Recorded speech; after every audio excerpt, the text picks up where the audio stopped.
രാജൻ മാധ്യമങ്ങൾ കാണുന്നതിലേക്ക്.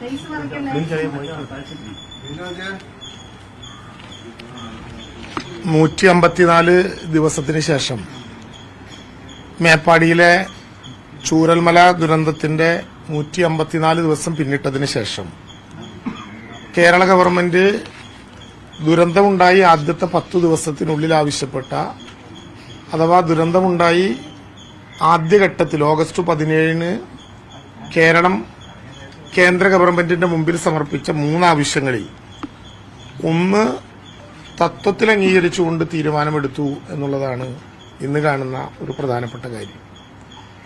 കേന്ദ്ര ഗവൺമെന്റിനോട് 3 ആവശ്യങ്ങൾ നമ്മൾ പ്രധാനമായിട്ടും ചോദിച്ചിരുന്നു എന്ന കാര്യം നിങ്ങൾക്ക് എല്ലാവർക്കും അറിയാം, ഞാൻ ആവർത്തിക്കേണ്ടതില്ല. അതിലൊന്നാണ് മേപ്പാടിയിലെ ദുരന്തത്തെ ഡിസാസ്റ്റർ ഓഫ് സീവിയർ നാച്ചർ എന്ന വിഭാഗത്തിൽപ്പെടുത്തണം. എന്തിനാണ് ഡിസാസ്റ്റർ ഓഫ് സീവിയർ നാച്ചർ എന്ന വിഭാഗത്തിൽപ്പെടുത്തണം എന്നാവശ്യപ്പെട്ടത് എന്ന് തുടർന്നും സൂചിപ്പിച്ചിട്ടുണ്ട്. അതിലേറ്റവും പ്രധാനപ്പെട്ട മറ്റൊരു കാര്യം 2005 പാർലമെന്റ് പാസാക്കിയ ഡിസാസ്റ്റർ മാനേജ്മെന്റ് ആക്ടിന്റെ സെക്ഷൻ 13 പ്രകാരം നിലവിലുള്ള ദുരന്തബാധിതരുടെ കടങ്ങൾ എഴുതി തള്ളാനും അവരുടെ ആവശ്യങ്ങൾക്ക് വേണ്ടി പുതിയതായി കടങ്ങൾ ലഭ്യമാകാനും അവസരം കൊടുക്കുന്ന ഒരുപക്ഷെ പാർലമെന്റ് പാസാക്കിയ ഡിസാസ്റ്റർ മാനേജ്മെന്റ് ആക്ടിലെ ഏറ്റവും സുപ്രധാനമായിട്ടുള്ളൊരു സെക്ഷനാണ് സെക്ഷൻ 13. ഒരുപക്ഷെ ആ പ്രദേശത്തെ ജനങ്ങൾക്ക് ഏറ്റവും കൂടുതൽ ആനുകൂല്യം ലഭ്യമാകാൻ കഴിയുന്ന ഒരവസരം. കേരള സംസ്ഥാന ഗവൺമെന്റിന്റെ കൈപ്പിടിയിലുള്ള ഒരു ബാങ്ക് എന്ന നിലയിൽ കേരള ബാങ്ക് ആ 3 വാർഡുകളിലായി ദുരന്തബാധിതർ എടുത്തിരുന്ന മുഴുവൻ കടങ്ങളും എഴുതി തള്ളി ഒരു മാതൃക കൂടി കാണിച്ചാണ് കേന്ദ്ര ഗവൺമെന്റിനോട് ഈ ആവശ്യം ഉന്നയിച്ചത്. അതിനെക്കുറിച്ച് ഒരഭിപ്രായവും ഇതിൽ പറഞ്ഞിട്ടില്ല. ദുരന്ത നിവാരണ ഘട്ടത്തിൽ 1202 കോടി രൂപയുടെ അടിയന്തരമായ നഷ്ടം കാണിച്ചുകൊണ്ട് അടിയന്തര സഹായമായി 219 കോടി രൂപ മാനദണ്ഡങ്ങൾക്ക് അതീതമായി അഡീഷണൽ അസിസ്റ്റൻസായി നമുക്ക് ലഭ്യമാകണമെന്ന ആവശ്യവും ഇതുവരെ ഒരക്ഷരവും മുണ്ടിയിട്ടില്ല. ഇതിൽ തന്നെ 154 ദിവസത്തിനിടയിൽ കേരളത്തിലെ ഗവൺമെന്റ് നടത്തിക്കൊണ്ടിരിക്കുന്ന ദീർഘമായിട്ടുള്ള ഒരു പ്രക്രിയയുണ്ട്.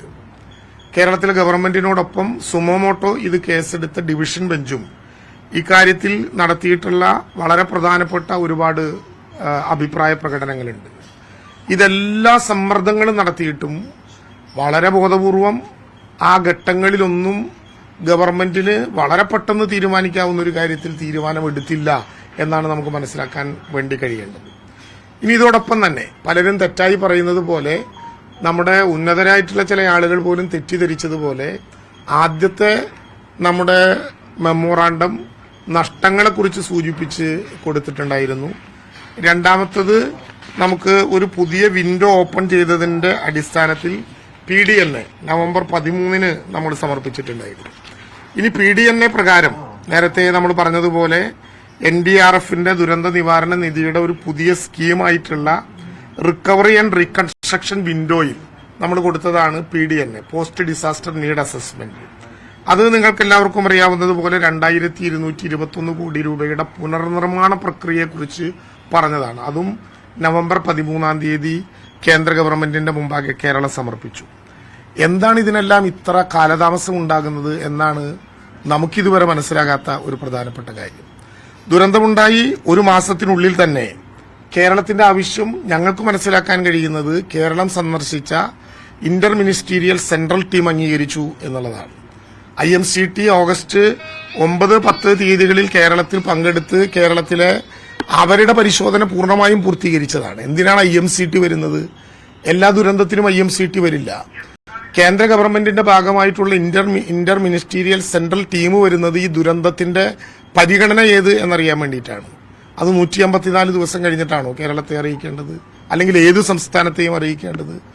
IMCT ഞങ്ങൾക്ക് മനസ്സിലായത് 1 മാസത്തിനുള്ളിൽ അവരുടെ ടീം കേരളത്തിൽ കണ്ട ദുരന്തം മനസ്സിലാക്കി കേരളം ഉദ്ദേശിച്ച വിധത്തിൽ ഒരു ഡിസാസ്റ്റർ ഓഫ് സീവിയർ നേച്ചർ, അതിതീവ്രമായിട്ടുള്ള ദുരന്ത പട്ടികയിൽ പെട്ട ഒന്നാണ് എന്ന് മനസ്സിലാക്കിയ റിപ്പോർട്ട് നൽകിയിട്ടുണ്ട്, കേന്ദ്ര മന്ത്രാലയത്തിന് സമർപ്പിച്ചിട്ടുണ്ട് എന്നാണ് ഞങ്ങൾക്കന്ന് മനസ്സിലായത്. ഹൈ ലെവൽ കമ്മിറ്റി കൂടാത്തതിനാൽ അടിയന്തര സ്വഭാവത്തോടെ പരിഗണിക്കേണ്ട ആ ശുപാർശ HLC കൂടുന്നത് വരെ 2 മാസക്കാലം IMCT നൽകിയിട്ടും കേന്ദ്ര ആഭ്യന്തര മന്ത്രാലയത്തിന്റെ കയ്യിൽ ഇരുന്നു. ഇനി ഹൈ ലെവൽ കമ്മിറ്റി യോഗം നടന്നതിന് ശേഷം സംസ്ഥാനത്ത് അയക്കുന്ന ഒരു കത്ത് തന്നെ ഡിസംബർ മാസം ആദ്യത്തിലാണ്. ആ കത്തിൽ അതിതീവ്ര ദുരന്തമാണോ എന്ന് രേഖപ്പെടുത്തുകയും ചെയ്തില്ല. നോക്കൂ, IMCT 1 മാസത്തിനുള്ളിൽ റിപ്പോർട്ട് കൊടുത്തു.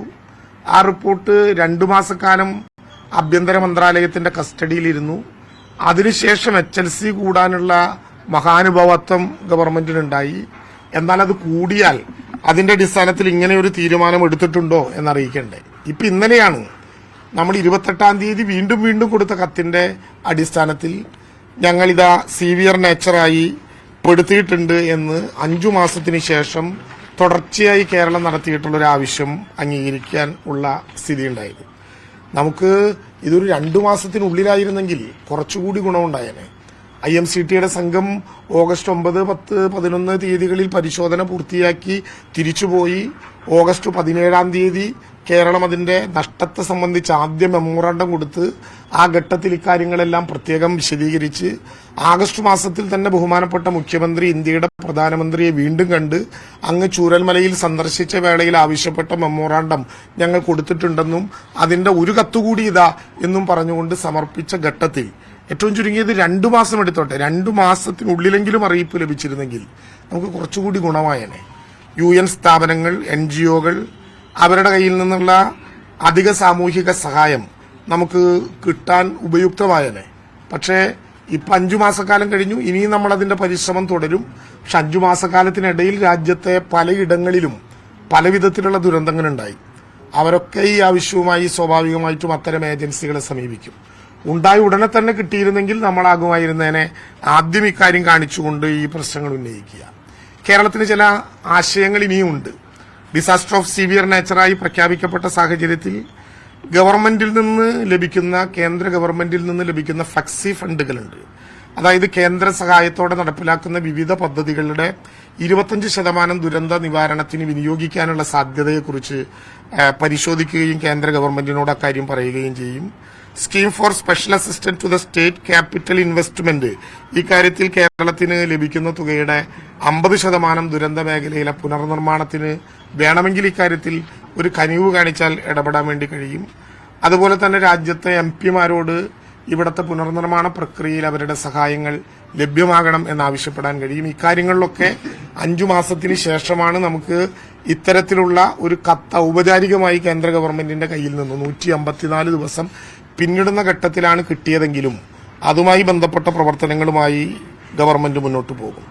കോടതിയും ഗവൺമെന്റും നിരന്തരമായി ആവശ്യപ്പെട്ടപ്പോൾ സ്റ്റേറ്റ് ഹൈ ലെവൽ കമ്മിറ്റി കൂടിയിട്ട് 153 കോടി രൂപ ഇവിടെയുള്ള റവന്യൂ മന്ത്രി കെ രാജൻ മാധ്യമങ്ങളെ കാണുകയായിരുന്നു. കേന്ദ്രം അനുവദിച്ച അധിക സഹായത്തിൽ ആണ് മന്ത്രിയുടെ പ്രതികരണമുണ്ടായത്. അധിക സഹായം വൈകി, 2 മാസം മുൻപായിരുന്നെങ്കിൽ കൂടുതൽ ഗുണമുണ്ടായിരുന്നേനെ. 3 കാര്യങ്ങളിൽ ഒരു കാര്യം മാത്രമാണ് അംഗീകരിച്ചത് തുടങ്ങിയ പ്രതികരണമാണ് മന്ത്രി കെ രാജൻ നടത്തിക്കൊണ്ടിരിക്കുന്നത്.